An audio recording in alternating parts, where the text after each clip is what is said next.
Ya está el profe acá. Buenos días con todos, jovencitos. Muy buenos días con todos. Buenos días, Buenos profesor. días, profesor. Ahí está. Muy buenos días, muchachos. Muy bien, estamos ya el día viernes. Estamos cerrando la semana, jovencitos. El día de hoy vamos a desarrollar un tema muy importante dentro de la comprensión de lectura. Vamos a desarrollar el tema de las inferencias. Muy bien, el tema de las inferencias, que es un tema que corresponde a un tema más amplio, a un tema más general, conocido como niveles de la comprensión de lectura. Como ustedes saben, existen 3 niveles de la comprensión: el nivel literal o explícito, el nivel inferencial o implícito, que vamos a desarrollar el día de hoy, y el nivel de la extrapolación. Muy bien, entonces el día de hoy vamos a enfocarnos en este segundo nivel de la comprensión, llamado nivel inferencial o implícito. Por consiguiente, vamos a trabajar lo que son las inferencias y los tipos de inferencias. Muy bien, para desarrollar la clase voy a compartirte unas diapositivas donde vamos a tener la teoría, ejemplos del tema correspondiente y luego vamos a resolver los ejercicios del material que nos corresponde. ¿Está bien? Muy bien, jovencitos, muy bien, señoritas. Vamos a comenzar de una vez. Voy a compartirte el material que nos corresponde. Dame unos segundos para compartirte el material. A ver, aquí está.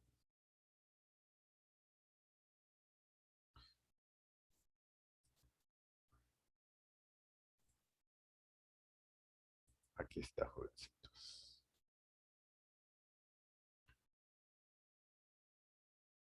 Bien, unos segunditos.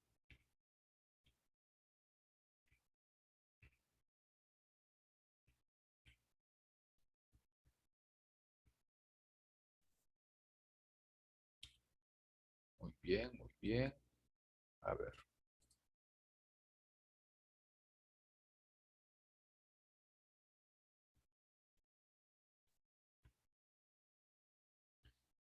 Ahí está. Muy bien, jóvenes. Muy bien, señoritas. Muy bien, jóvenes. A ver, déjame ordenar aquí. Muy bien, muchachos. El día de hoy, entonces, vamos a desarrollar el tema de las inferencias. El tema de las inferencias. Muy bien. Es un tema muy importante dentro de la comprensión de lectura. A ver, jovencitos. En primer lugar, la palabra inferencia, el término inferencia, proviene de las siguientes voces latinas. In, por un lado, y ferre, por otro lado. Inferre.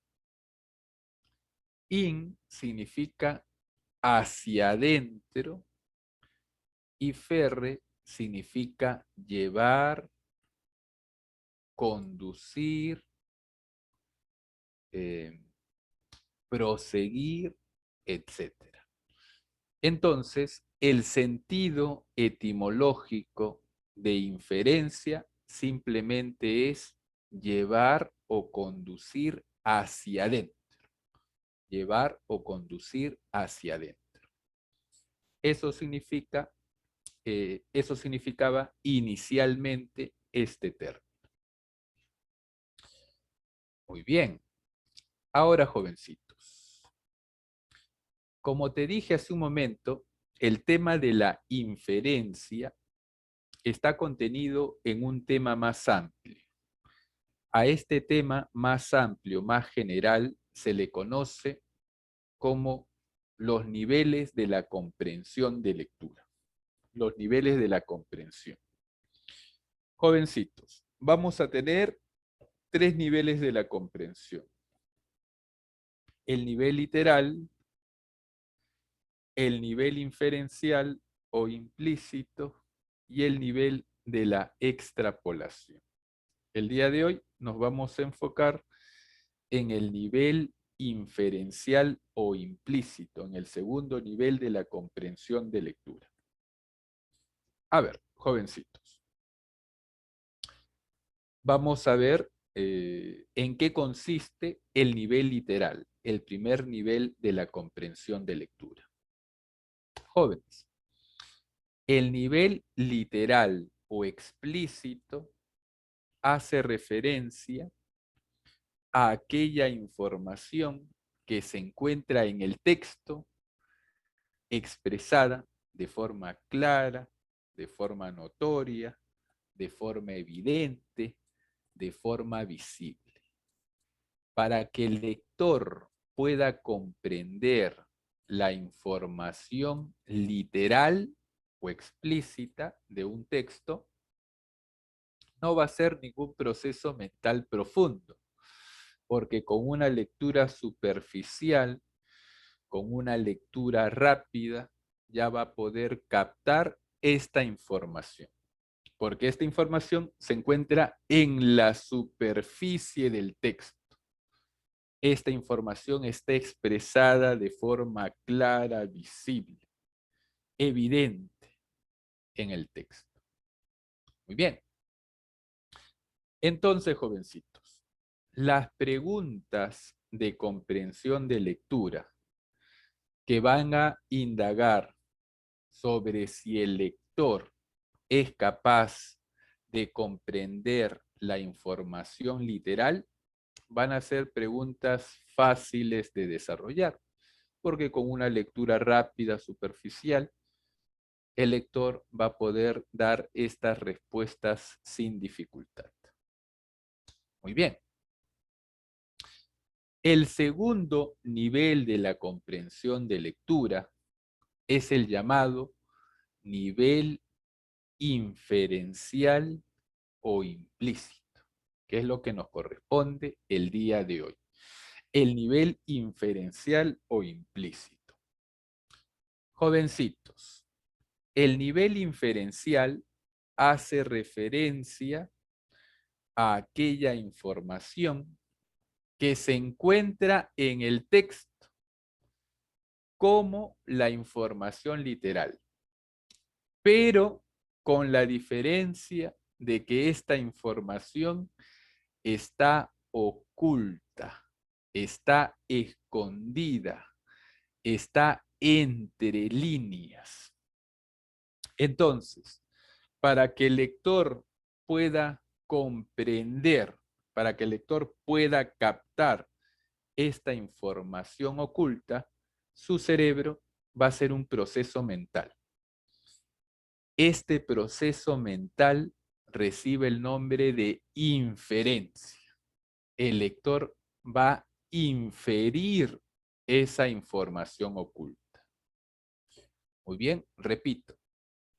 El nivel inferencial hace referencia a aquella información que se encuentra en el texto, pero que va a estar oculta, va a estar escondida, va a estar entre líneas.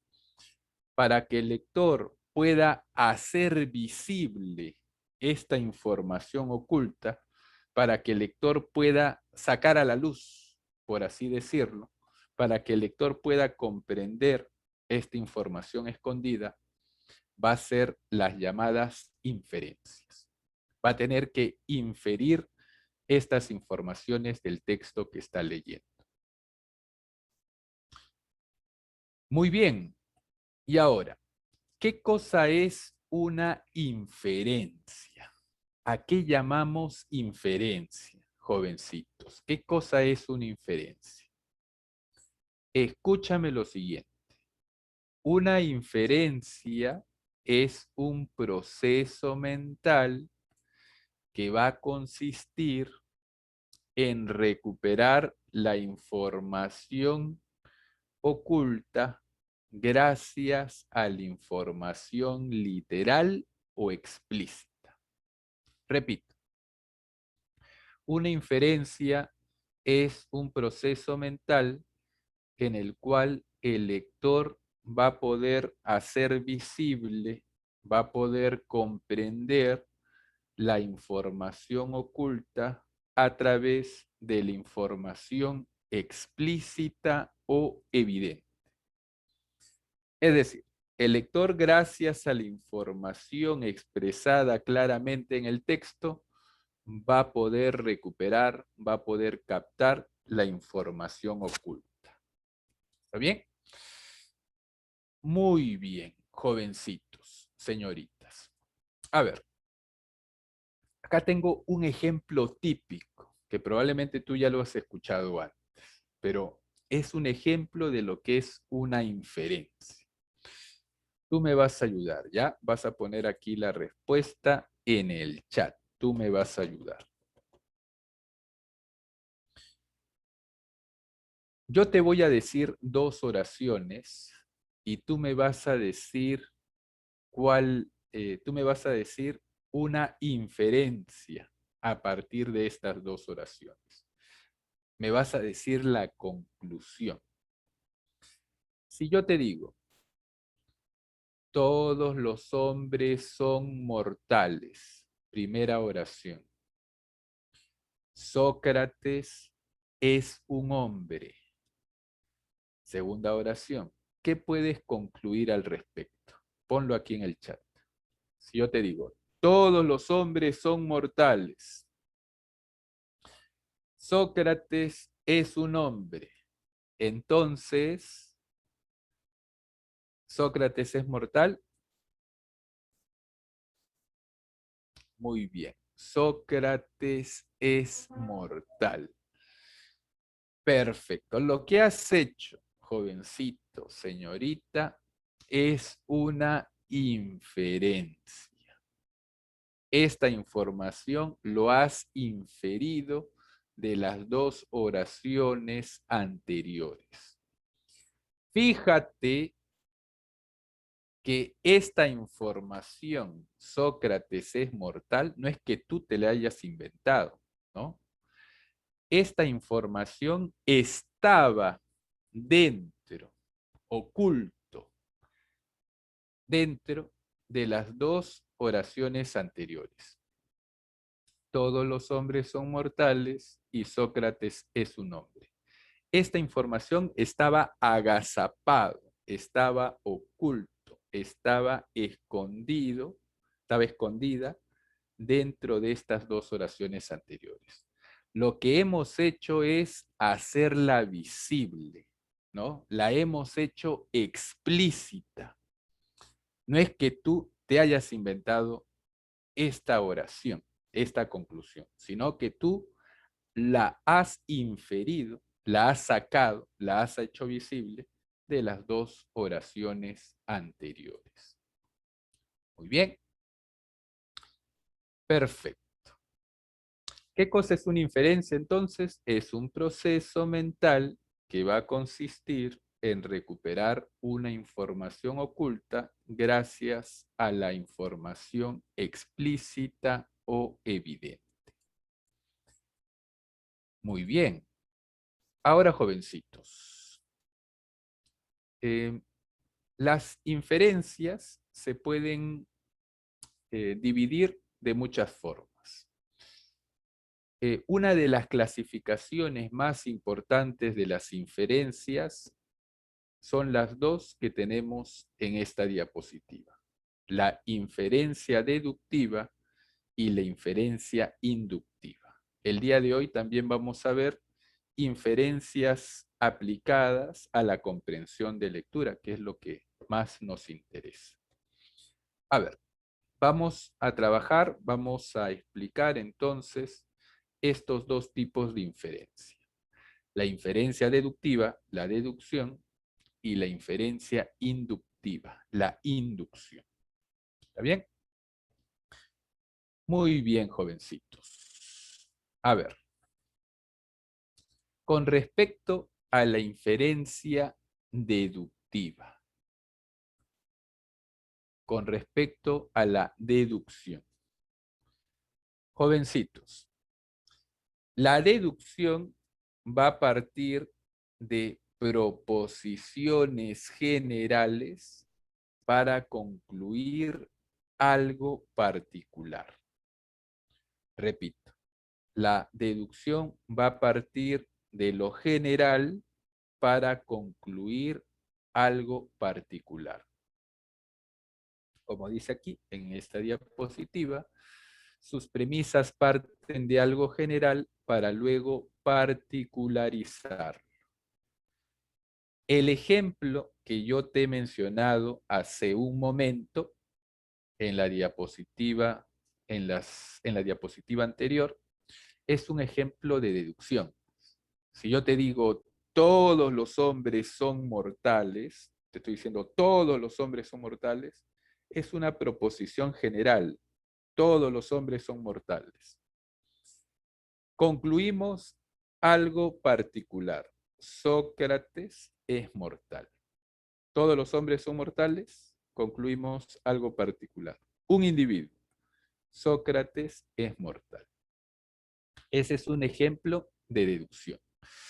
Partes de una proposición general para concluir algo particular o específico. Muy bien. Otro ejemplo de deducción. Aquí lo tenemos. Si todas las ovejas son blancas, ¿no? Si yo digo, si todas las ovejas son blancas, deduzco que la oveja que va a nacer también será blanca, ¿no? Todas las ovejas son blancas, es una proposición general. Concluyo, la oveja que va a nacer, un individuo, será blanca.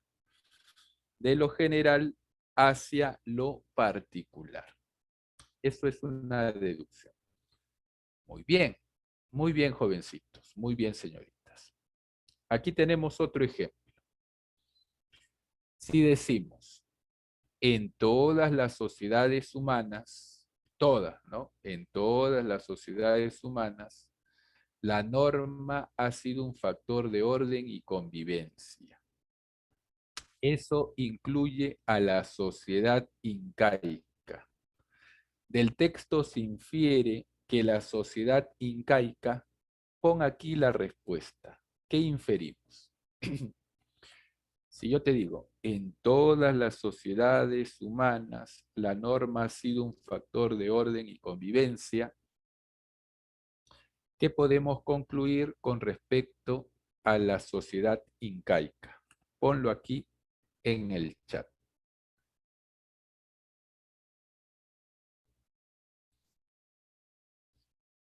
¿Qué podemos concluir, jovencitos?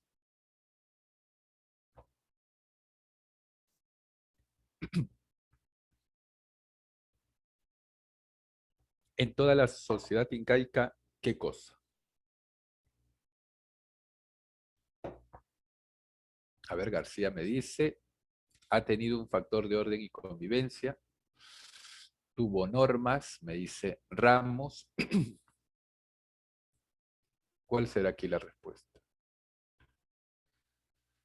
Dice, en todas las sociedades humanas la norma ha sido un factor de orden y convivencia. Eso incluye a la sociedad incaica.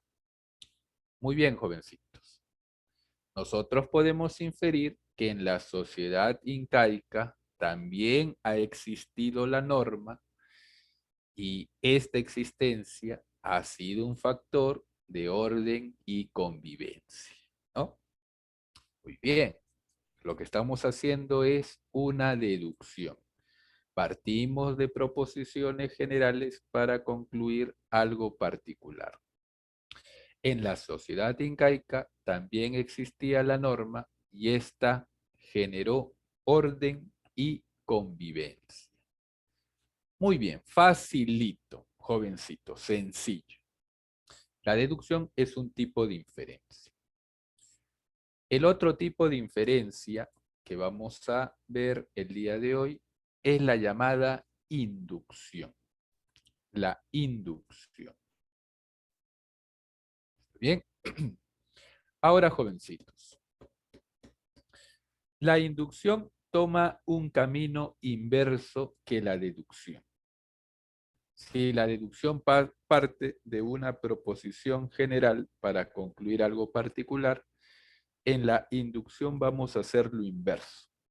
Vamos a partir de proposiciones particulares para concluir algo general. Muy bien, sigue el camino inverso. Parte de algo particular y lo generaliza. Realiza el camino contrario al deductivo. Muy bien, por ejemplo, si yo te digo, el techo de mi casa fue arrasado por la tormenta. El techo de mi casa fue arrasado por la tormenta. Es un caso, ¿no? Es un caso particular.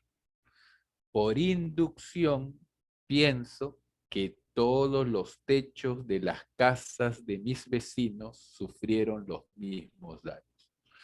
Como el techo de mi casa fue arrasado por la tormenta, concluyo que los techos de las casas de mis vecinos fueron arrasados por la tormenta también. Aquí hay un ejemplo de inferencia inductiva. Parto de un caso particular y lo aplico a algo más general. Muy bien. Otro ejemplo. Ya te voy a decir otro ejemplo de lo que es una inducción. Muy bien. Escúchame lo siguiente. Escúchame lo siguiente. Imagínate que yo tengo ahora un saco aquí a mi costado, un saco negro, en el cual tengo, este saco está lleno de pelotitas de colores, ¿no? Tengo un saco negro lleno de pelotitas de colores. Pero como es un saco negro, tú no puedes ver de qué color son las pelotitas, ¿no? Entonces lo que yo hago es lo siguiente. Meto mi mano en el saco, ya, sin ver, ¿no? Revuelvo las pelotitas, ¿no? Y cojo una. Al sacar la pelota, la muestro y te das cuenta de que es color azul. Entonces, yo hago el procedimiento otra vez. Meto mi mano en el saco, revuelvo las pelotitas, saco otra. Color azul. Otra vez, el mismo procedimiento. Meto mi mano en la bolsa hasta el fondo, saco una pelota de color azul. Repito el procedimiento 5 veces más. Siempre me salen azules. Te pregunto, ¿de qué color son todas las pelotas del saco? Ponlo aquí en el chat.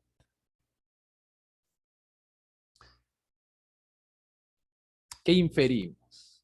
Todas las pelotas del saco, ¿de qué color son?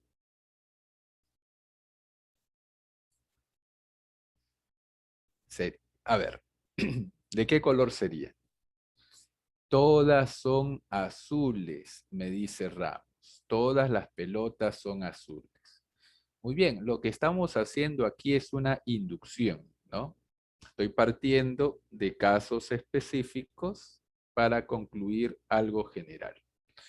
Ahora, escúchame lo siguiente. De la deducción se dice que es necesariamente cierta. Es decir, va a ser cierta en todos los casos. La deducción es necesariamente cierta. De la inducción se dice que no es necesariamente cierta. Simplemente es probablemente cierta. En otras palabras, no va a ser cierta en todos los casos, ¿no? Claro, jovencitos. En el ejemplo que yo te puse del saco, no podemos afirmar con certeza que todas las pelotitas son azules, ¿no? Porque yo he sacado 8 pelotitas nada más. Es probable que una o más escondida ahí al fondo sean de otro color. Para yo tener la certeza, tengo que sacar todas las pelotas. Es por eso, como no existe esa certeza, como no existe el 100% de seguridad, se dice que la inducción no es necesariamente cierta, simplemente que es probablemente cierta. ¿Está bien? Muy bien, jovencitos. Ahora, escúchame lo siguiente. Aquí tenemos un ejemplo.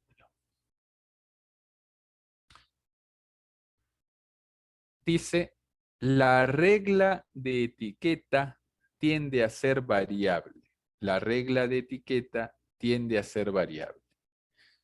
Entonces, su valor fugaz, su valor efímero, resulta ser un rasgo determinante. Repito, la regla de etiqueta tiende a ser variable. La regla de etiqueta es cambiante. Por ende, su valor fugaz resulta ser un rasgo determinante. Pregunta. Del texto se puede decir que las reglas en general, ¿qué podemos inducir, jovencitos? Del texto se puede decir que las reglas en general, ¿qué son las reglas en general?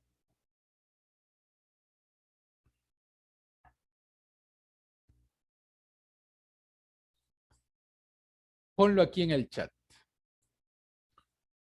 Si yo digo que la regla de etiqueta tiende a ser variable, ¿qué puedo concluir de una forma inductiva? Que las reglas en general, ¿qué podemos decir de las reglas en general?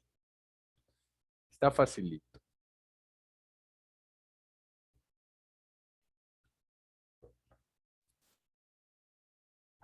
Como las pelotitas, ¿no? Yo saco 1, 2, 3, 4. Las 4 son azules, entonces yo infiero que todas las demás son azules. Aquí algo parecido.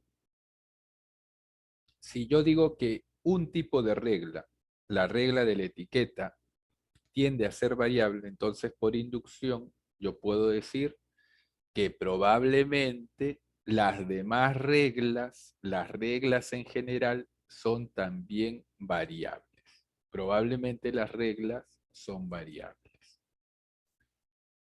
Muy bien, ahí está. Facilito, facilito. Muy bien, jovencitos.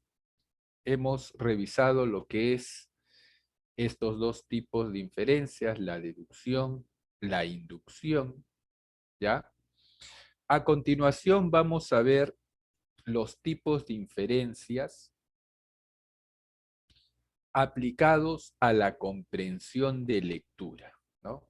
Inferencias aplicadas a los textos que vamos a leer. Aquí tenemos los siguientes tipos de inferencias. Tenemos la inferencia de marco, la inferencia de datos, la inferencia holística, la inferencia causal, la inferencia prospectiva y la inferencia de intención. ¿Está bien? Vamos a tener estos 6 tipos. Inferencia de marco, inferencia de datos, inferencia holística, inferencia causal, prospectiva y la inferencia de intención. A ver, vamos a revisar cada uno de estos tipos de inferencias que vamos a hacer en los textos que estamos leyendo. A ver, jovencitos, la inferencia de marco es un tipo de inferencia mediante la cual el lector puede establecer el tema general de la lectura cuando éste no es presentado explícitamente en el texto. Muy bien. Entonces, jovencitos, la inferencia de marco la vamos a realizar para obtener el tema general del texto cuando éste no se encuentre explícito en el texto. Es decir, si nosotros leemos un texto y ubicamos al tema general de la lectura que hemos hecho, estaríamos haciendo una inferencia de marco si ese tema general no hubiese estado explícito en el texto. La inferencia de marco, ¿no? O la inferencia del marco general se hace entonces para ubicar al tema general de la lectura. Muy bien, facilito. El segundo tipo de inferencias de la comprensión es la llamada inferencia de datos. Jovencitos, la inferencia de datos es un tipo de inferencia mediante el cual el lector obtiene un dato oculto en el texto, pero que se puede obtener sobre la base de otros datos explícitos. Es decir, la inferencia de datos jóvenes la vamos a utilizar para ubicar un dato puntual en el texto. Si tú quieres ubicar un dato específico en el texto que está oculto, vas a utilizar este tipo de inferencia, la inferencia de datos. Muy bien, facilito, sencillo. El siguiente tipo de inferencia, la llamada inferencia holística. La inferencia holística. En primer lugar, tú tienes que saber que holístico proviene de holo. Holo significa todo. Por eso hay palabras holónimas, ¿te acuerdas? Y hay palabras merónimas. La palabra holónima hace referencia al todo. Entonces, inferencia holística es llamada también inferencia todista. La inferencia todista. Jovencitos, ¿cuándo vamos a utilizar la inferencia holística? ¿Qué cosa es una inferencia holística? A ver, es un tipo de inferencia mediante el cual el lector modela una macrocomposición de acuerdo al principio de jerarquía, de manera que mediante una abstracción se obtiene un esquema general que vincula cada acontecimiento que sucede con un razonamiento más global. Muy bien, dicho en términos sencillos, jóvenes, la inferencia holística consiste en lo siguiente. Tú vas a utilizar toda la información del texto o la mayor parte de la información del texto para poder recuperar una información oculta. Cuando para obtener una información que se encuentra oculta, tú no solamente te basas en una o dos oraciones, sino en todas las oraciones del texto o en la mayor cantidad de oraciones del texto, entonces lo que estás haciendo es una inferencia holística o una inferencia todista, ¿no? Por eso justamente tiene ese nombre. Un ejemplo sencillito, que aquí está. Por ejemplo, si leemos que Simeón salió de su casa y se dirigía a la parada de autobús, cuando de pronto se detuvo y volvió rápidamente a su casa, una vez ahí comenzó a buscar en sus cajones y en diversas partes, podemos inferir que Simeón olvidó algo muy importante en su casa, como su billetera, tal vez, o sus anteojos. Claro, jovencitos, lo que estamos haciendo aquí es tomar muchas informaciones del texto, ¿no? O todas las informaciones del texto en algunos casos, para obtener una conclusión. Claro, si hay una persona que sale de su casa, se dirige al paradero, luego se detiene, luego vuelve a su casa, empieza a buscar en los cajones y en diversas partes. Ahí, gracias a esa suma de informaciones, ¿no? Nos damos cuenta que esta persona ha olvidado algo importante. Si tú te das cuenta, estamos teniendo en cuenta muchos datos presentes en el texto para llegar a esta conclusión. A este tipo de inferencia se le llama inferencia holística o inferencia todista. Muy bien, facilito también, jovencitos. A ver, continuamos. La inferencia de causa o la llamada inferencia causal. La inferencia causal.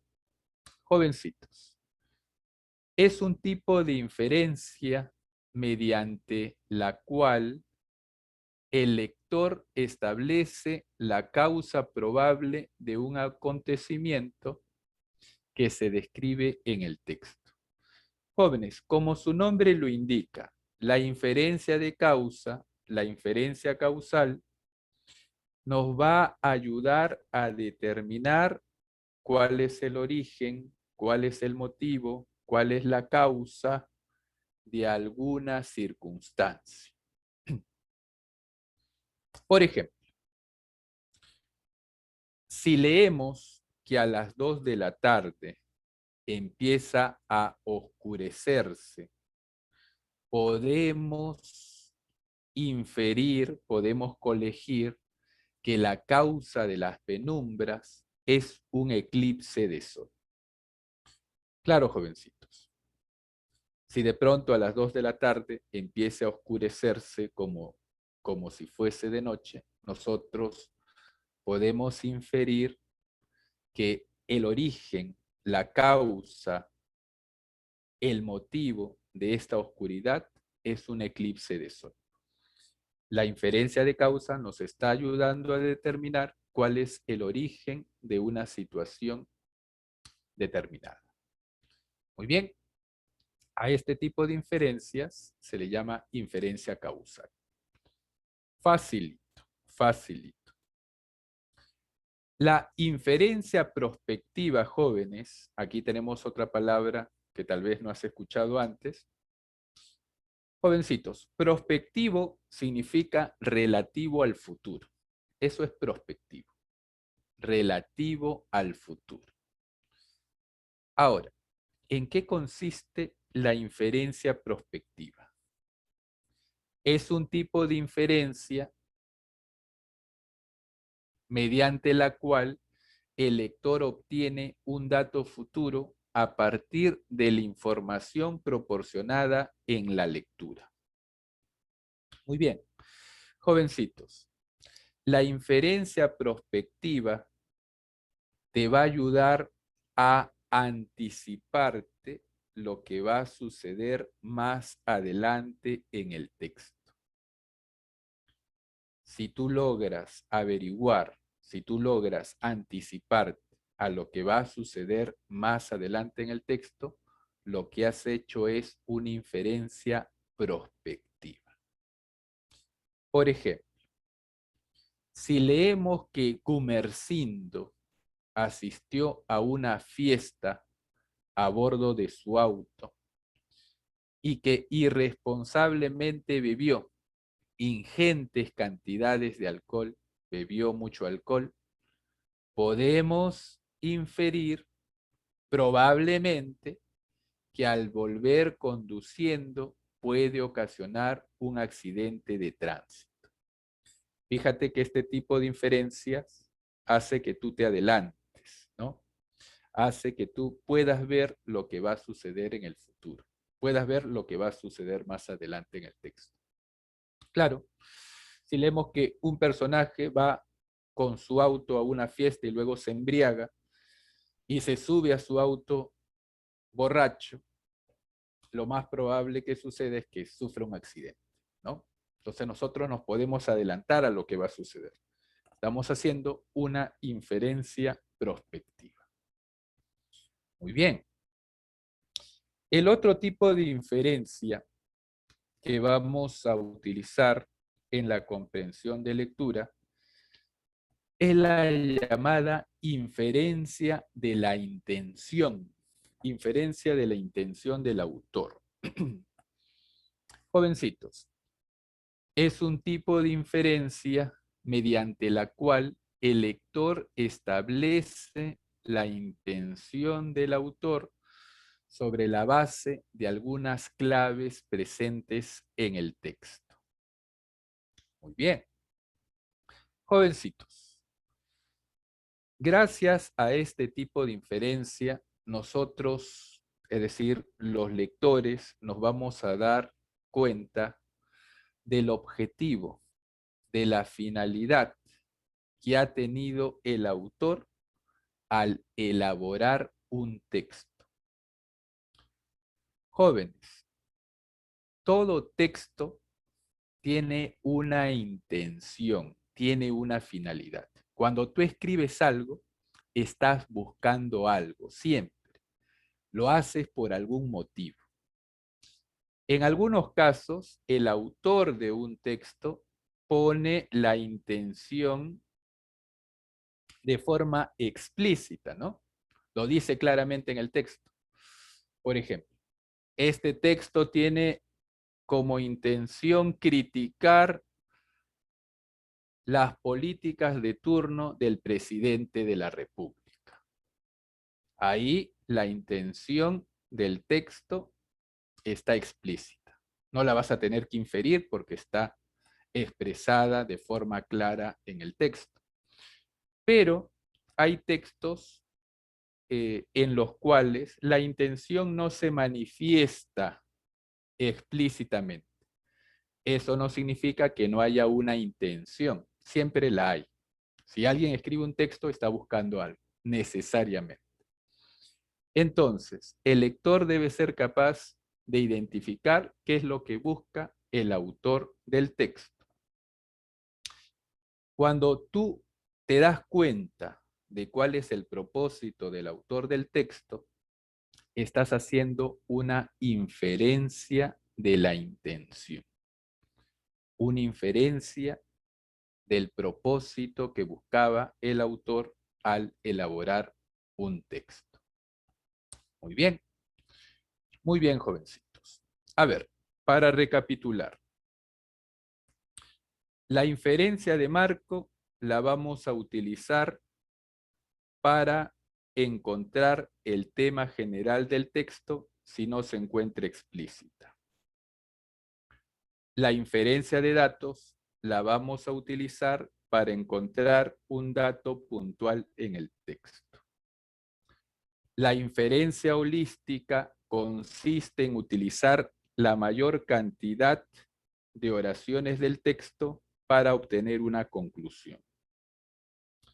La inferencia de causa nos va a servir para ubicar la causa de alguna circunstancia. La inferencia prospectiva nos va a ayudar a adelantarnos a lo que va a suceder en el futuro. Y la inferencia de la intención nos va a ayudar a descubrir cuál es el propósito del autor de un texto. Muy bien, ahí están los tipos de inferencias que vamos a encontrar en un texto. Ahora sí, muchachos, vamos a desarrollar aquí algunos ejemplos. A ver, tú me vas a ayudar. Tú me vas a ayudar, jovencito, señorita. Preguntas sobre la inferencia. Por si acaso, me estaba olvidando. muchas veces no te van a preguntar, pues, del texto se infiere qué, ¿no? Muchas veces te van a poner equivalentes de la palabra inferir. Cuando te pregunten, del texto se deduce que, del texto se deriva que, del texto se colige, del texto se concluye, del texto se desprende, del texto se puede afirmar. Todas estas formas de preguntar se refieren a la inferencia, ¿ya? Son preguntas de inferencia. Se colige del texto, se infiere del texto, se deduce del texto, se desprende del texto, se puede afirmar del texto, se concluye del texto. Todas esas formas de preguntar, entre otras, son preguntas de inferencia. No vayas a creer que son otro tipo de preguntas. Muy bien. Profesor, disculpe, más ejemplos de diferencia, como se dice. ¿Cómo? ¿Puede explicar de nuevo, por favor? Me he perdido. ¿Qué cosa? Lo último que dijo, lo de las diferencias. El último tipo de inferencia que hemos visto. La inferencia... A ver. La inferencia en la comprensión de lectura. Son 6. La inferencia de marco nos va a ayudar para encontrar al tema general del texto, ¿ya? Cuando no está explícita. La inferencia de datos nos va a ayudar a encontrar un dato puntual en el texto. La inferencia holística va a consistir en utilizar toda la información del texto o la mayor parte de la información del texto para concluir una información. La inferencia de causa la vamos a utilizar para descubrir el origen, la causa de alguna circunstancia. La inferencia prospectiva nos va a servir para adelantarnos a lo que va a suceder en el futuro. Y la inferencia de la intención nos va a ayudar a descubrir cuál es la finalidad que ha tenido el autor al elaborar un texto. Estos son los tipos de inferencia en la comprensión de lectura, ya aplicados a la comprensión de lectura. Muy bien. A ver, jovencitos. Muchas gracias, profesor. Ya está. Muy bien, jovencitos. Otra cosa, me está olvidando también. Cuando te pregunten por la inferencia, ¿no? Te van a decir, del texto se infiere que. Te están preguntando por aquella oración o por aquella información que está oculta en el texto. Es decir, de todas maneras, jóvenes, en un examen de admisión, te van a poner una oración explícita, ¿no? En las alternativas. Pero esa no es la clave, pues, porque no te están preguntando por lo explícito. Te están preguntando por aquella información que se encuentra en el texto, pero que está oculta, que tú tienes que inferir. Así que cuando te pregunten del texto se colige que, y ves una oración que es verdadera, pero está explícita en el texto, no vayas a marcar esa clave, porque no te están preguntando por lo literal, te están preguntando por la información oculta en el texto. Ese es un error típico que cometen los estudiantes, ¿no? Ven una oración que es verdadera con respecto al texto y marcan la respuesta. Pero si está explícita, no puede ser la respuesta porque te están preguntando por la inferencia. Muy bien. A ver, jovencitos. Dice aquí, Miguel Ángel Buonarroti, 1475-1564, fue un reconocido pintor, escultor y arquitecto italiano de estilo renacentista. es tenido como uno de los más grandes artistas de la historia, tanto por sus esculturas como por sus pinturas y obra arquitectónica. Desarrolló su labor artística a lo largo de más de 70 años entre Florencia y Roma, que era donde vivían sus grandes mecenas, la familia Medici de Florencia y los diferentes papas romanos. Muy bien, a ver, ayúdame. Se colige, ya sabes, se infiere del texto que Miguel Ángel Buonarroti. ¿Cuál es aquí la respuesta? Era un artista opulento, tenía mucho dinero, vivió 89 años, fue un escritor renacentista, fue un artista monofacético, es decir, solamente tenía una faceta, radicó solamente en Roma. ¿Cuál será la respuesta? ¿Qué podemos inferir? La señorita Grisel me dice la B, B de barco. Ramos también.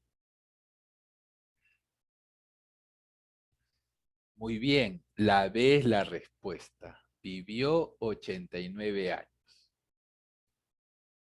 Eso está en el texto, pero está oculto, ¿no? En el texto se nos dice que nació en 1475 y murió en 1564. A partir de este dato, yo infiero que Miguel Ángel vivió 89 años. Muy bien, estoy infiriendo esa información. Te pregunto, ¿qué tipo de inferencia es? De las últimas, ¿no? De las aplicadas a la comprensión de lectura. Inferencia de dato, de marco, causal, holística, prospectiva o de intención. ¿Qué tipo de inferencia es? Ramos me dice inferencia de datos. ¿Están de acuerdo, jovencitos, señoritas? A ver.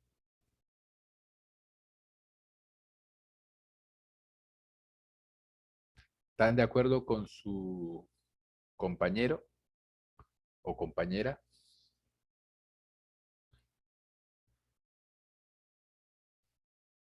A ver, jovencitos.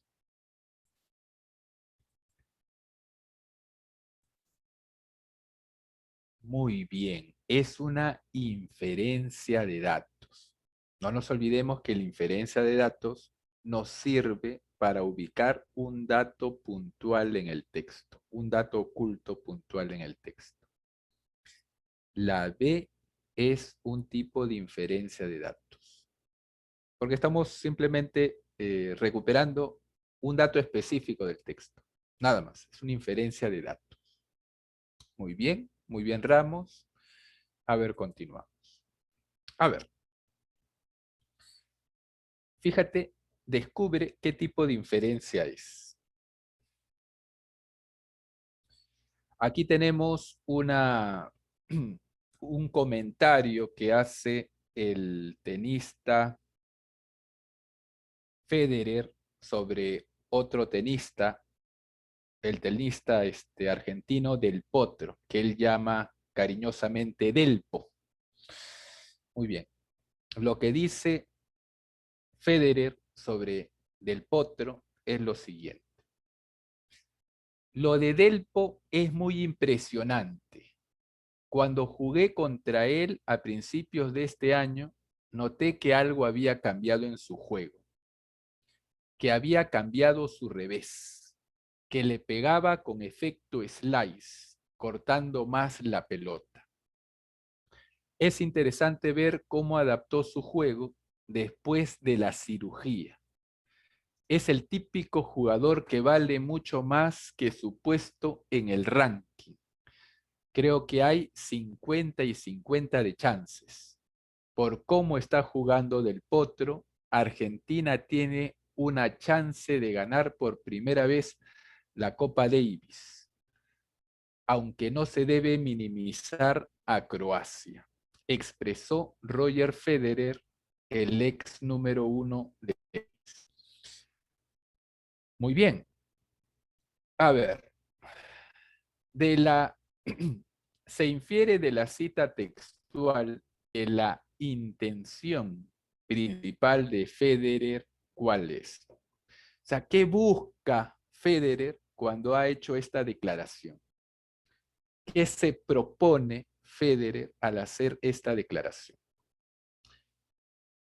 ¿Cuál será? Elogiar el progreso de salud y deportivo del tenista argentino Del Potro, sugerir más concentración en sus duelos al tenista argentino Del Potro, querer imitar el slice del tenista Del Potro en sus duelos por Copa Davis, anunciar su retiro permanente de las competiciones mundiales de tenis, pronosticar qué país va a ser el próximo campeón de la Copa Davis. ¿Cuál será aquí la respuesta? ¿Cuál es la intención principal de Federer? La intención principal, ¿no? Pueden haber varios objetivos, varias intenciones, pero te preguntan por lo principal. La E dice Ramos. ¿Cuál será aquí la respuesta?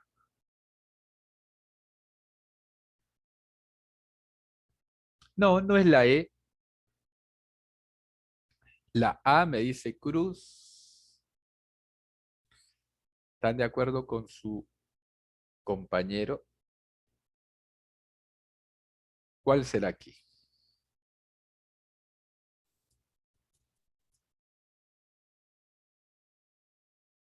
¿Cuál será, jovencitos?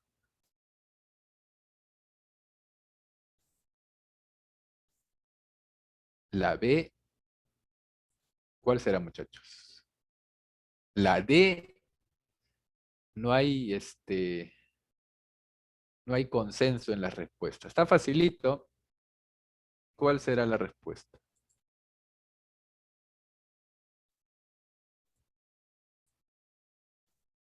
A ver, muchachitos. A ver. Muy bien. La respuesta, ya la he visto, es la alternativa A. Elogiar el progreso de salud y deportivo del tenista argentino Del Potro. Esa es la intención de Federer al emitir este comentario, este pronunciamiento. Muy bien. Te pregunto, ¿qué tipo de inferencia es? ¿De marco de datos, holística, causal, prospectiva o de la intención? Está facilito. ¿Qué tipo de inferencia es, joven, señorita? Leva dice de la intención. ¿Será esa la respuesta? ¿Están de acuerdo? Yadira dice de la intención.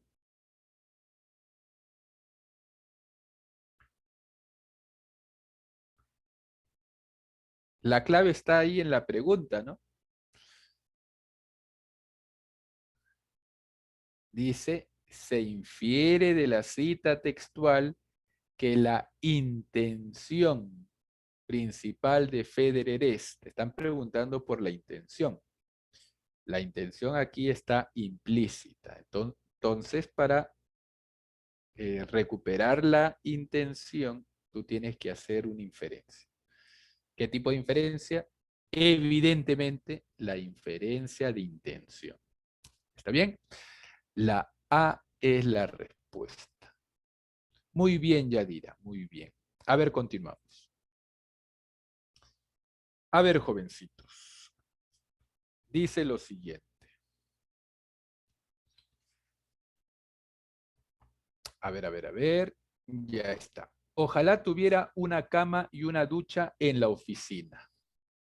Es un deseo que muchos de nosotros hemos tenido después de una larga jornada de trabajo ante la idea de tener que madrugar al día siguiente.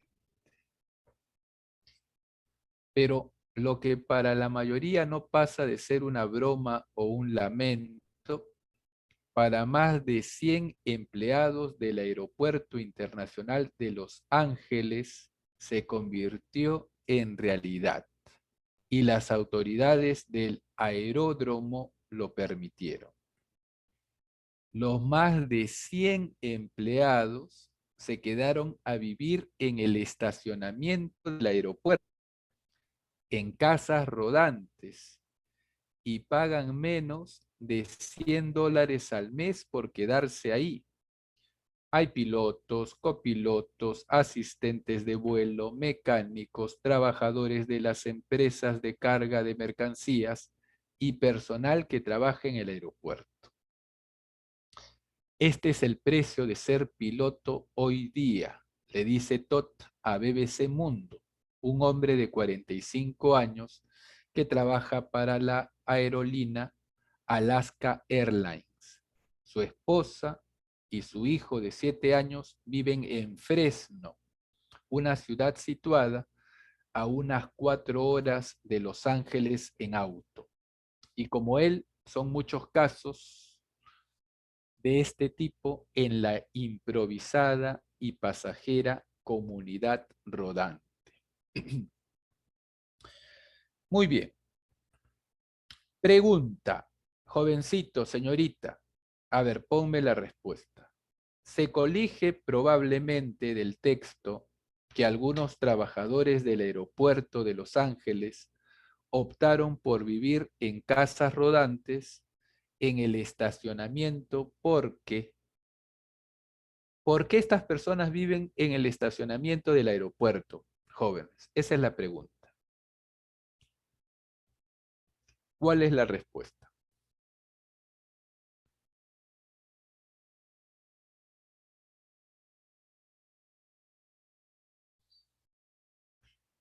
La B, me dice Yadira. Grisel también, la B, la B, la B.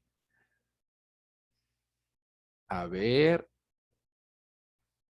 Claro, acá dice, ¿no? En el segundo párrafo, ahí está. A partir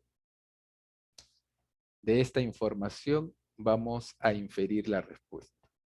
Los más de 100 empleados se quedaron a vivir en el estacionamiento del aeropuerto en casas rodantes y pagan menos de $100 al mes por quedarse ahí. La respuesta, ¿cuál será? Probablemente, ¿no? Es la siguiente.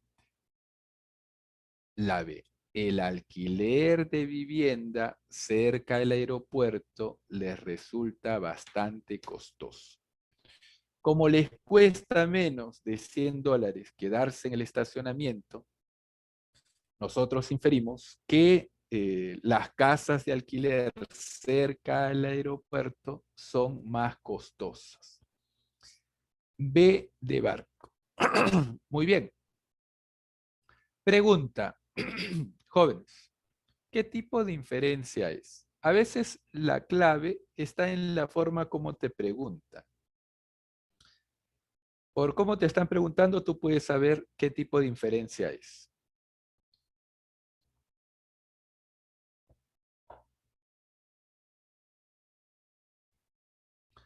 ¿Te diste cuenta? Fíjate en la pregunta. Es inferencia de marco, de dato, holística, prospectiva, causal o de intención.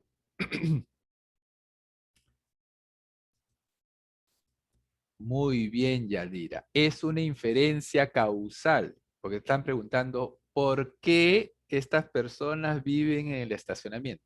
¿Por qué? Te están preguntando la causa, el origen, el motivo de esa circunstancia. Una inferencia de causa. Muy bien. Perfecto. A ver aquí, jovencitos. Fíjate, voy a leerlo. Suena el despertador. Listo, ya está. Suena el despertador. Aunque salir de la cama con el frío que hace, total, ¿para qué? Y además, seguro que hoy tampoco hay ninguna oferta de lo mío. Total, ¿para qué voy a mirar? Tengo que dejarme de pesimismos. Bueno, ahora sí habrá que levantarse. Voy a desayunar. Encenderé la tele. Tengo que estar informado. Luego, ¿qué haré? Tanto tiempo disponible en casa. Ahora lo principal es encender el ordenador y mirar las ofertas. Estoy decidido a seguir llevando mi currículum a las empresas que requieren personal. Nada, no hay nada, demonios.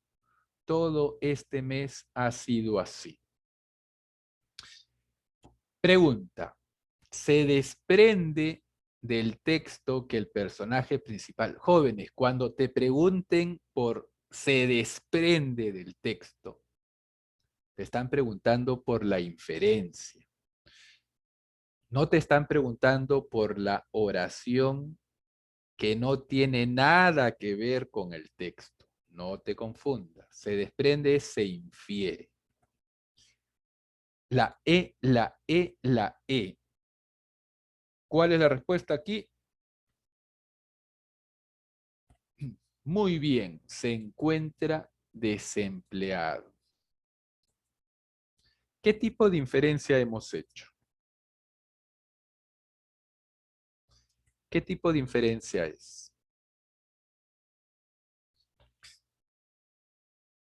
Muy bien, Yadira. Es una inferencia holística, porque para darnos cuenta, para concluir que esta persona se encuentra desempleada, hemos tomado muchos de los datos que el autor ha soltado en el texto.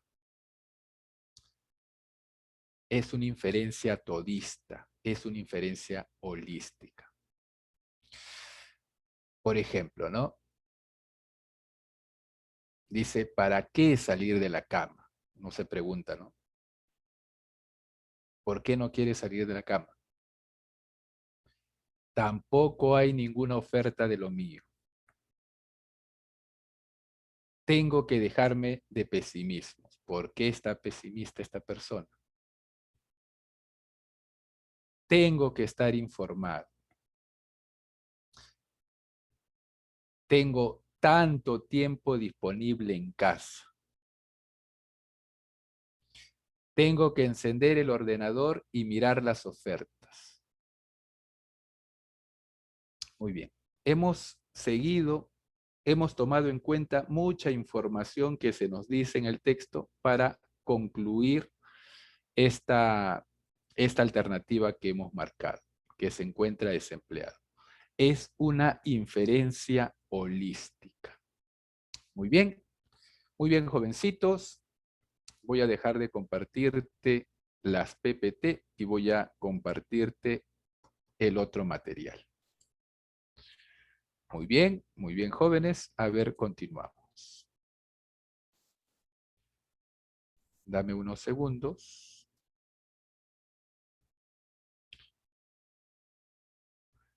Aquí está.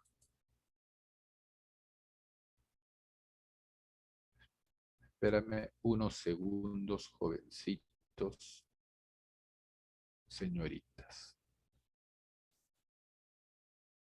A ver.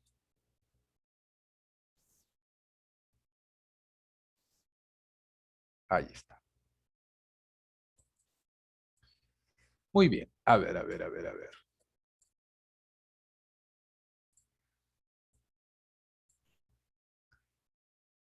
A ver, jovencitos, para que no sea un monólogo, me van a ayudar con la lectura, como la vez pasada, ¿ya? Primero, un voluntario que me ayude con esta lectura, por favor, texto cortito.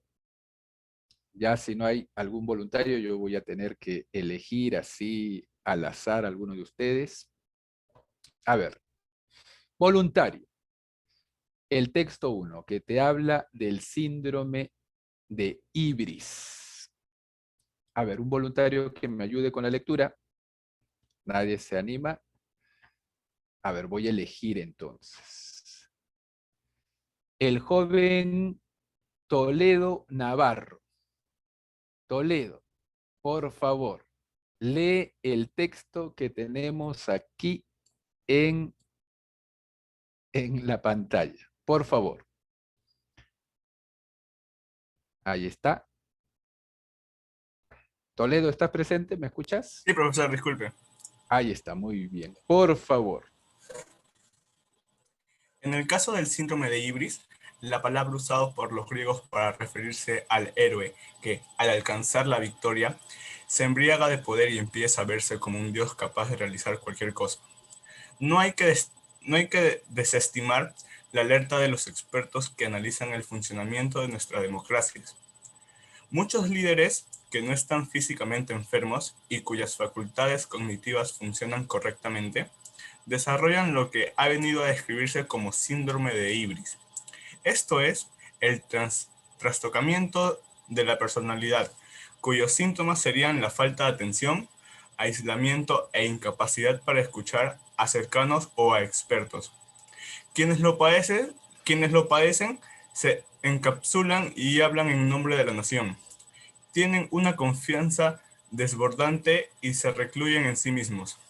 Eso aumenta notablemente las posibilidades de tomar malas decisiones, aunque hay debate al respecto. Al igual que en el trastorno narcisista, esto también debe ser conocido como una enfermedad. Muy bien, jovencito. Gracias por la lectura. Perfecto. Jóvenes, no se olviden que los temas de razonamiento verbal los tenemos que articular todos, ¿no? Es decir, lo que apretes en una clase, no lo archives y lo dejes separado de lo nuevo que vas aprendiendo, no. Lo que vas aprendiendo lo vas vinculando con aquello que ya has aprendido antes. ¿Está bien? Cada vez que leamos un texto, como te he dicho anteriormente, tú identifica tema, idea principal y título. Siempre tienes que hacerlo. Por dos razones fundamentalmente, ¿no? Primera razón, porque si tú eres capaz de identificar estos tres elementos, significa que vas por buen camino, que estás entendiendo lo básico del texto. Si no puedes identificar estos tres elementos, entonces tienes que leer de nuevo el texto. ¿Está bien? Segunda razón. Las preguntas, en las preguntas de comprensión de lectura, por lo menos una de ellas va a ser sobre la jerarquía textual.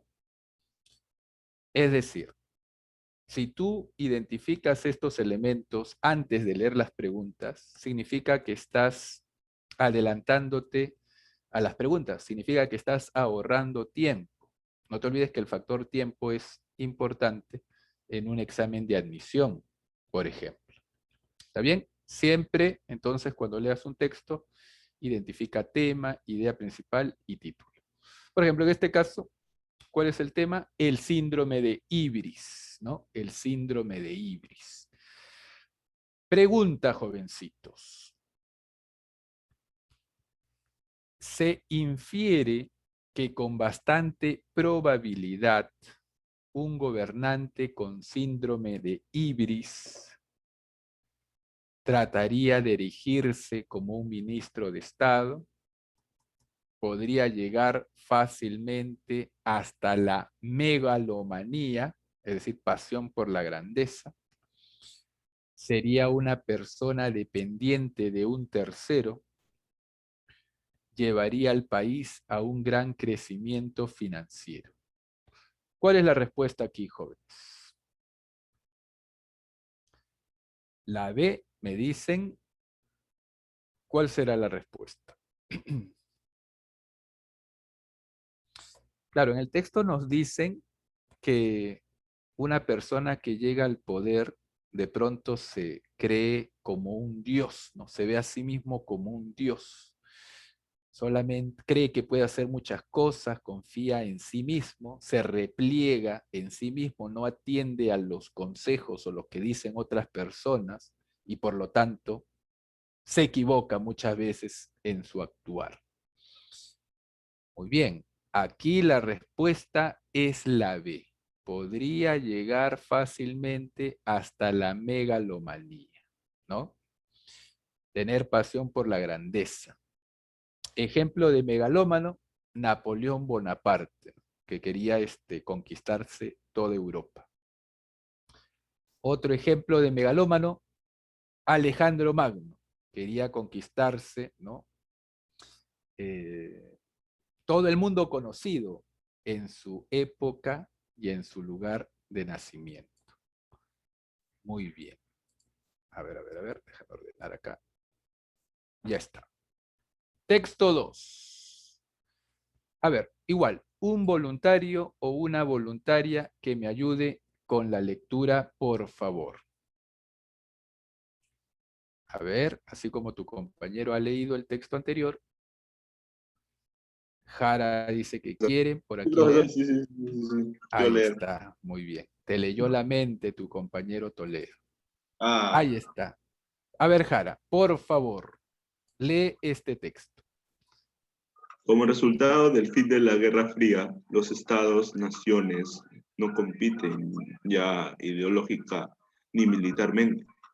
Las preocupaciones estratégicas sobre la disuasión nuclear, el balance de fuerzas militares convencionales, las posibilidades de guerra subversiva, de no alineamiento de paz o guerra mundial, consustanciales con la alta política del Estado.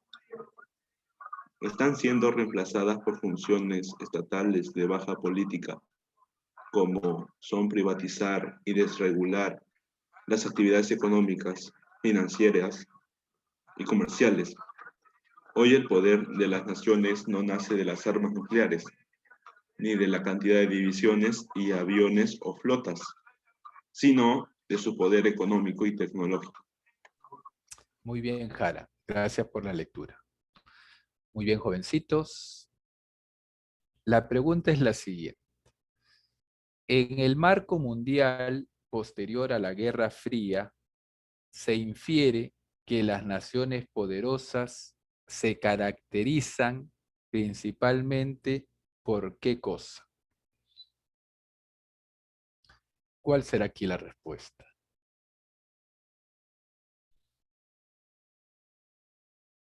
Yadira me dice la A.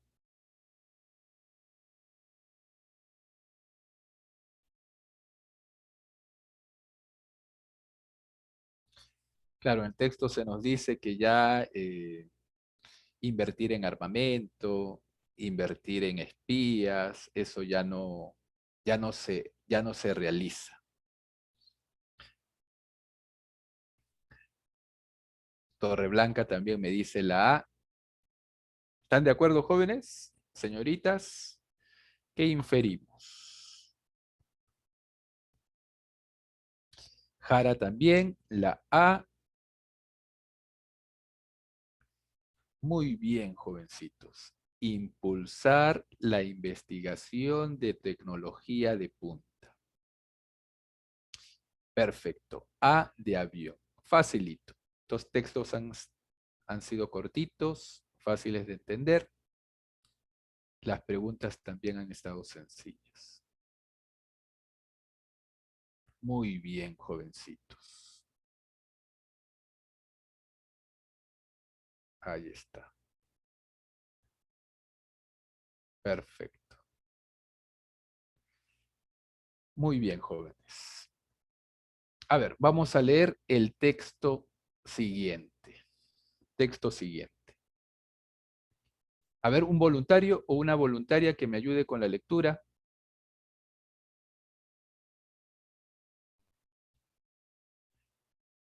A ver, Crispín. Un voluntario, primero voluntario, ¿no? Vamos a darle oportunidad a que alguien quiera participar. Ya si no, voy a elegir a uno de ustedes. Lo piden a Crispín. A ver, a ver, a ver. Ahí está.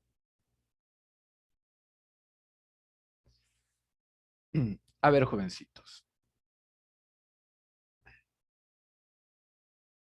Voy a elegir, ¿ya? Como han leído dos jovencitos, vamos a darle la oportunidad a que lea una señorita. Una señorita. A ver, a ver, a ver. Voy a elegir al azar. A ver, jovencitos.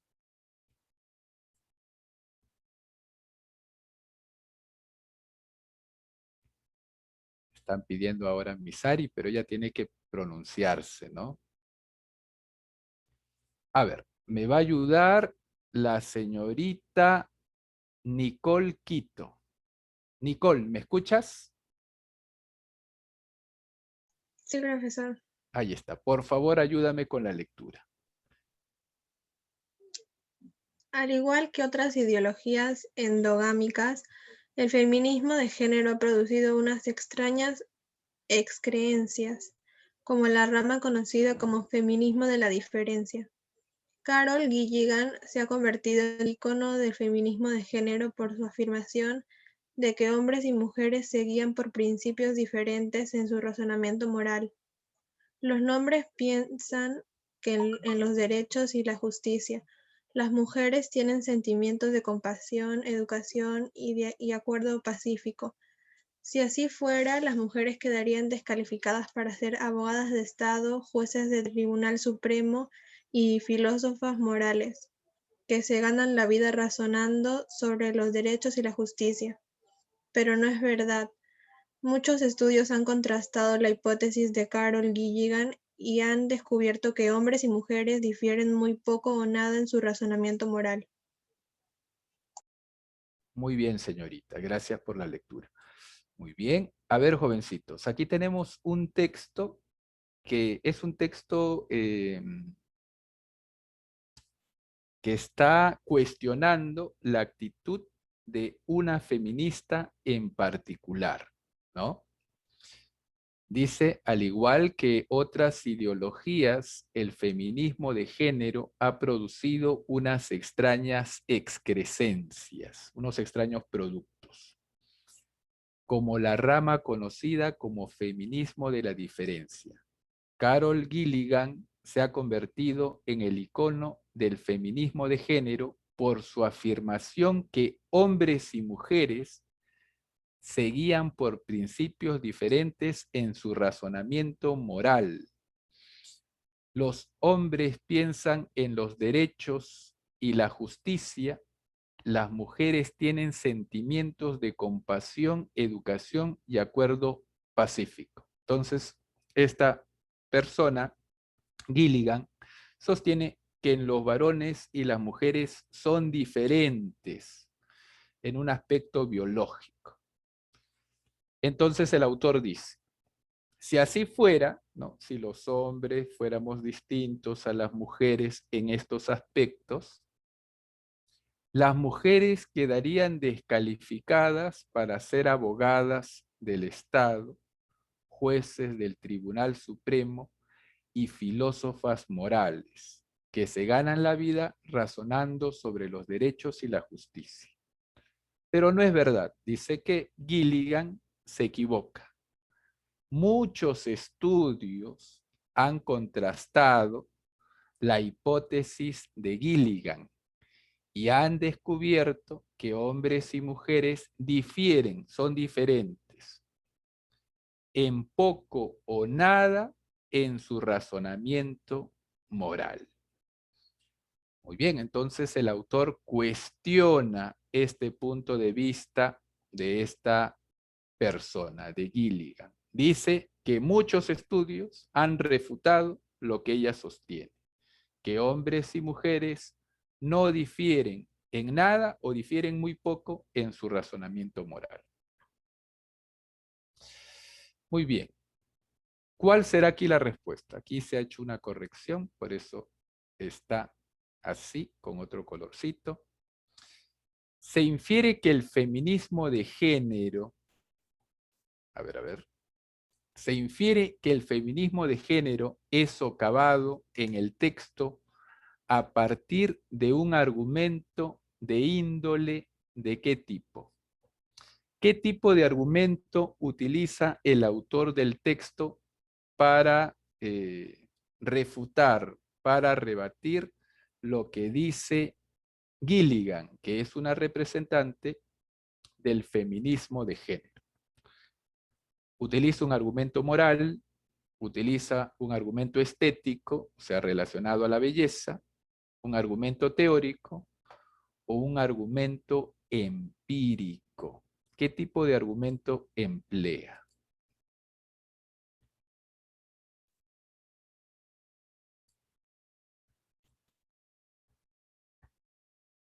¿Qué tipo de argumento emplea, jovencitos? Grisel dice la D. ¿Están de acuerdo?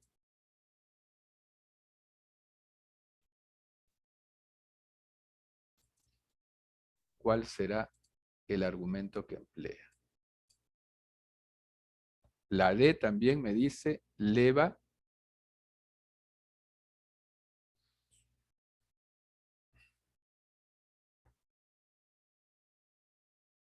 Torreblanca.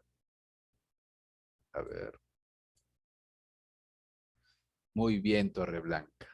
Empírico porque se basa en los hechos. El autor en la parte final dice que se han hecho numerosos estudios que demuestran en la experiencia, en experimentos, que esta persona se equivoca. O sea, se basa en un argumento empírico. Muy bien. Perfecto. La D es la respuesta. Muy bien. A ver, continuamos, jovencitos. Continuamos con el siguiente texto. El texto 4. El texto 4. Ahora me va a ayudar, a ver, jovencito, señorita, una señorita, para que estén empatados. La señorita Urbino Villalobos.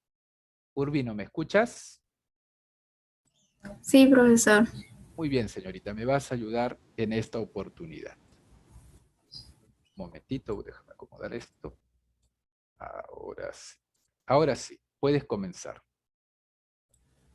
No es fácil imaginar hoy la fascinación que en la década de 1950 ejercía el psicoanálisis sobre los jóvenes. Implicaba una teoría de la mente que me permitió apreciar por vez primera la complejidad de la conducta humana y sus motivaciones. Durante el curso sobre la literatura alemana contemporánea que dictó Víctor, leí la Psicopatología de la vida cotidiana de Freud y obras de otros 3 escritores que abordaban los recónditos mecanismos de la mente humana: Arthur Schnitzler, Franz Kafka y Thomas Mann. Incluso cuando se le comparaba con niveles literarios tan sobrecogedores, la prosa de Freud era un placer. Escribía un alemán simple, bellísimo por la claridad y el humor, infinitamente autorreferencial, que lo hizo acreedor del premio Goethe en 1930. Su libro me hizo conocer un mundo nuevo. La psicopatología de la vida cotidiana contiene una serie de anécdotas que se ha hecho carne en la cultura a tal extremo de que podrían integrar el guión de una película de Woody Allen o respaldar una serie de gags. Freud cuenta los sucesos más comunes, aparentemente insignificantes, lapsus, pequeños accidentes, errores al guardar objetos, errores ortográficos, olvidos, y los utiliza para mostrar que la mente humana está gobernada por un conjunto de leyes precisas, en su mayoría inconscientes. Son distracciones que parecen estar en la superficie de los errores habituales, pequeños accidentes que todos sufrimos, sin duda. Yo había experimentado muchos de ellos. Lo que Freud me hizo ver es que ninguno de esos accidentes es casual. Cada uno de ellos guarda una relación consistente y significativa con el resto de la vida psíquica.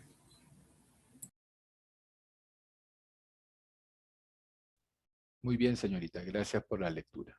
Aquí también tenemos un texto fácil de entender, ¿no? Un texto sencillo de entender. Está hablando del autor, del inventor del psicoanálisis, ¿no? De Freud. Se nos dice que este autor impresionó, o sea que Freud impresionó al autor del texto. Muy bien, su libro, el libro que leyó de él, La psicopatología de la vida cotidiana, que él comparaba, a pesar de que no era un literato Freud, con los escritos de otros autores en lengua alemana que eran escritores notables, ¿no? Es decir, novelistas notables. Schnitzler, Kafka y Thomas Mann. Muy bien, a ver, jovencitos. Vamos a responder las preguntas. La primera de ellas. Cabe inferir, cabe colegir del texto que en la época actual el psicoanálisis freudiano, ¿cuál será aquí la respuesta? Goza de un gran nivel de aceptación científica, carece de relevancia en la esfera científica, ejerce fascinación en todo el público juvenil, ha validado experimentalmente su hipótesis. ¿Cuál será aquí la respuesta? Grisel me dice la B. B de barco. ¿Concuerdan con su compañera? Carece de relevancia en la esfera científica. ¿Será esta la respuesta?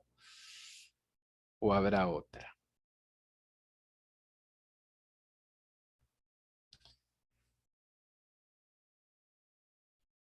La B, la B, la B. Aquí la clave está al inicio del texto, ¿no?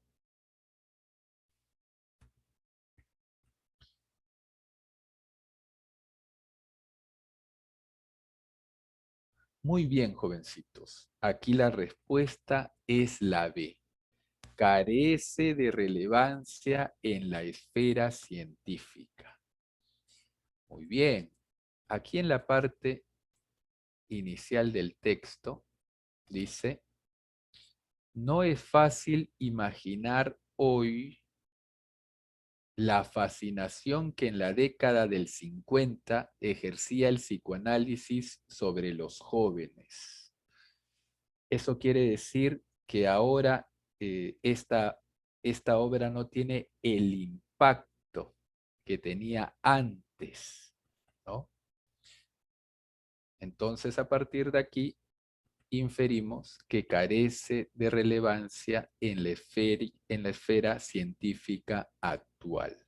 La B es la respuesta. Muy bien, perfecto.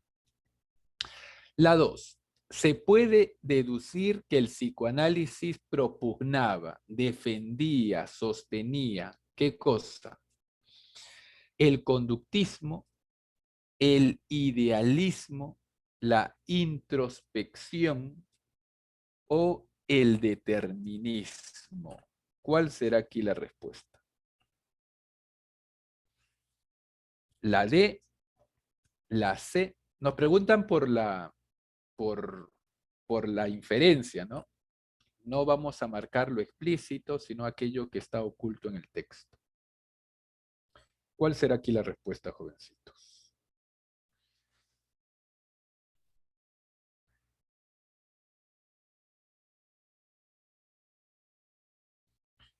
¿Cuál será la respuesta? Si no recuerdo mal, la clave estaba en la parte final del texto.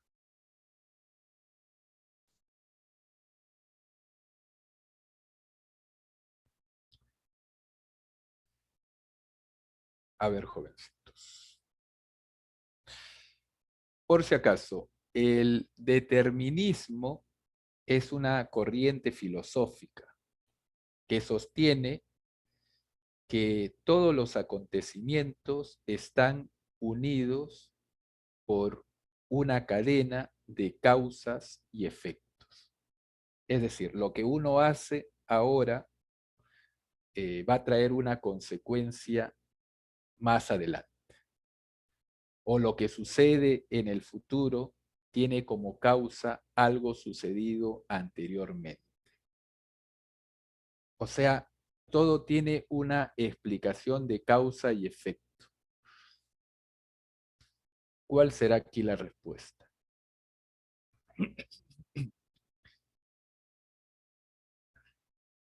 ¿Cuál será aquí la respuesta, jovencitos?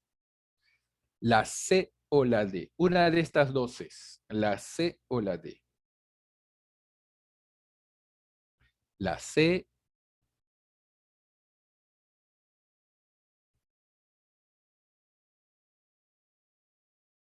A ver, jovencitos, vamos a leer la parte del texto en la cual, acá está, el segundo párrafo.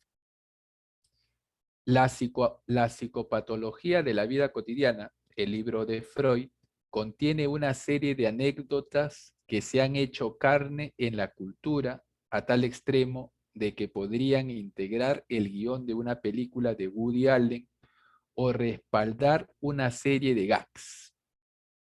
Los gags son aquellos actos en las películas, en las comedias que causan risa, ¿no? Esos son los gags.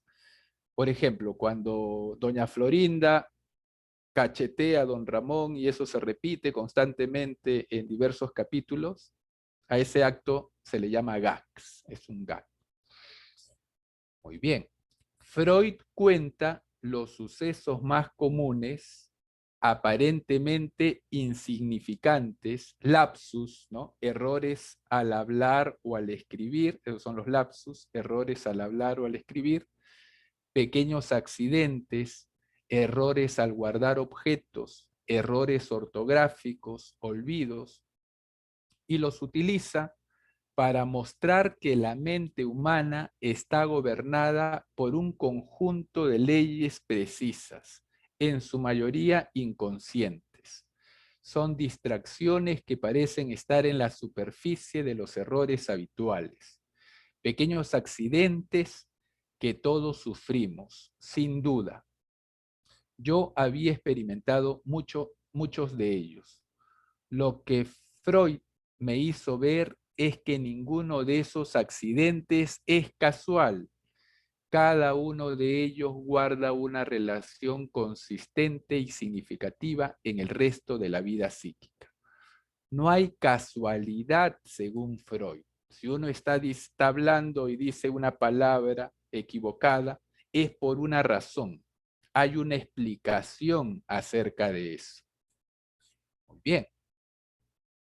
Entonces, se puede deducir que el psicoanálisis propugnaba la D, el determinismo. Cada acción que realiza una persona, incluso una acción errónea, tú estás caminando y te tropiezas, tiene una justificación, tiene una explicación inconsciente. Nada es casual, de acuerdo al punto de vista de Freud y del autor. Muy bien, se puede decir que el psicoanálisis defendía el determinismo. Para el determinismo no hay nada casual, ¿no? Todo es una serie de acontecimientos que se explican por la causa y el efecto. Muy bien. Pregunta 3. ¿Cabe inferir que las obras de Thomas Mann, ¿cuál será aquí la respuesta? Están gobernadas por un estilo frío e impersonal?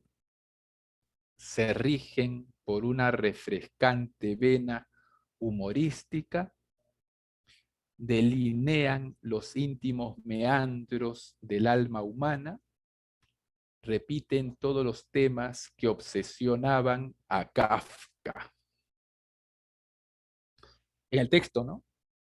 El autor dice que Freud lo impresionó tanto como otros notables escritores en lengua alemana, menciona a Thomas Mann. A pesar de que Freud no era un literato, lo impresionó tanto como estos escritores que sí eran literatos.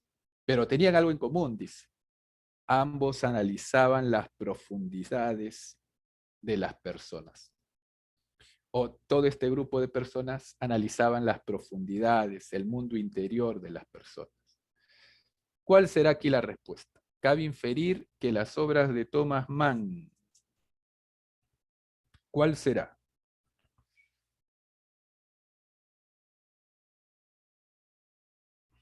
La A, me dicen, o será otra la clave. La C, leva. ¿Cuál será, jovencitos? A ver, vamos a buscar esta parte. Dice lo siguiente. Durante el curso sobre literatura alemana contemporánea, leí La psicopatología de la vida cotidiana de Freud y obras de otros 3 escritores que abordaban los recónditos mecanismos de la mente humana: Schnitzler, Kafka y Thomas Mann.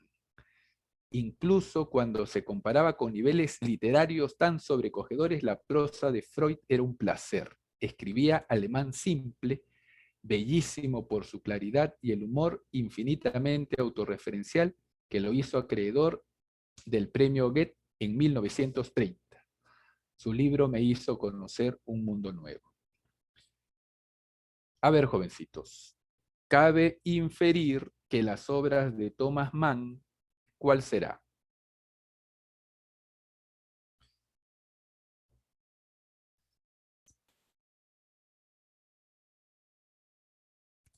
La C es la respuesta. Delinean los íntimos meandros del alma humana, ¿no?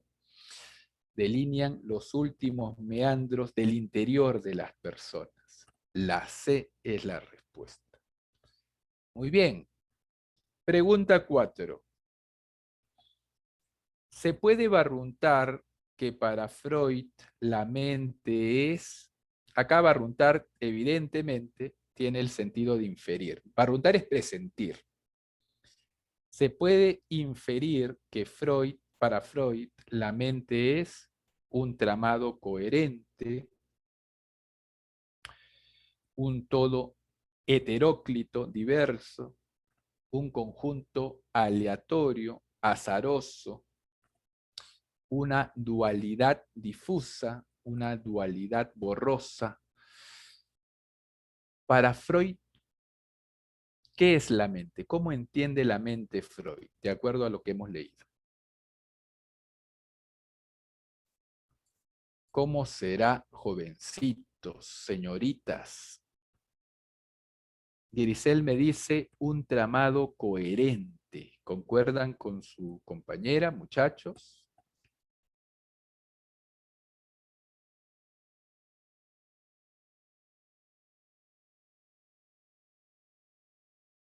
Jara también dice la A. Leva también dice la A. Ya está. Muy bien, jovencitos. La respuesta es la A, un tramado coherente. Incluso los errores, ¿no? Las torpezas que una persona hace o dice, no son frutos del azar, dice Freud. Hay que analizarlos y ahí hay un motivo, ¿no? Hay una explicación de todo eso. Entonces, todo lo que hace una persona, todo lo que encierra la mente de una persona, está conectado de una forma coherente, incluso los errores. Un tramado coherente. Muy bien. La última pregunta, jovencitos, para concluir el día de hoy. Se deduce del texto que un lapsus es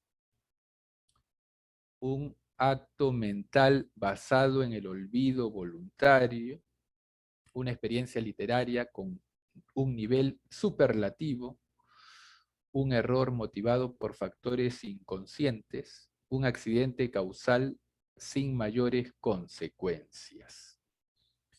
¿Cuál será aquí la respuesta? Grisel me dice la C.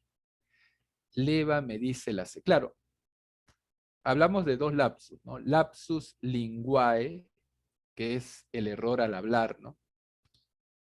Cuando uno dice, en vez de decir yo tengo hambre, y dice yo tengo cualquier palabra, ¿no? Yo tengo amor.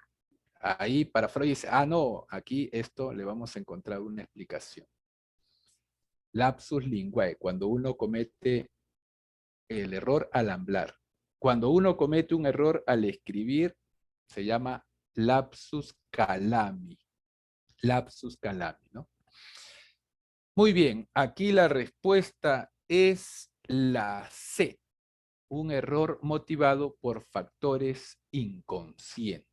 O sea, hay una explicación inconsciente a ese error. La C es la respuesta. Muy bien, jovencitos. Muy bien, señoritas. El día de hoy hemos concluido con el tema correspondiente. Ha sido un gusto trabajar con ustedes, muchachos. Nos vemos la semana que viene, jóvenes. Cuídense. Nos vemos la semana que viene. Chao, profe, Hasta luego. cuídese. Hasta luego, jóvenes. Cuídense. Nos vemos, tutor. Profe, perdón, no se vaya un ratito. Profe, Sí. ahí en ese material que hemos enviado, profe, hay 5 domiciliarias, 5. De esas Ya. 5, profe, por favor, elija 3 para que los alumnos lo puedan resolver y lo puedan mandar como captura al intranet, como ya saben. Me imagino, profe, que hoy día lo van a capacitar para todo lo de intranet. Lo que se Sí, suele... en la noche nos han dicho. Ah, bacán, profe, qué bien. Lo que se suele es que esas 3 domiciliarias que usted va a elegir, eso me imagino que hoy día ya va a aprender a subirlo para que los chicos puedan marcar, profe. Pero por mientras, profe, hay que darle esas 3, elija 3 y... Las 3 primeras. Listo, chicos, las 3 primeras, Las 3 primeras. captura. Listo, profe, gracias, un abrazo. Ya está. Profe, todavía no se vaya, voy a quitarle el hospedador. Y ya, profe, ahora sí, gracias.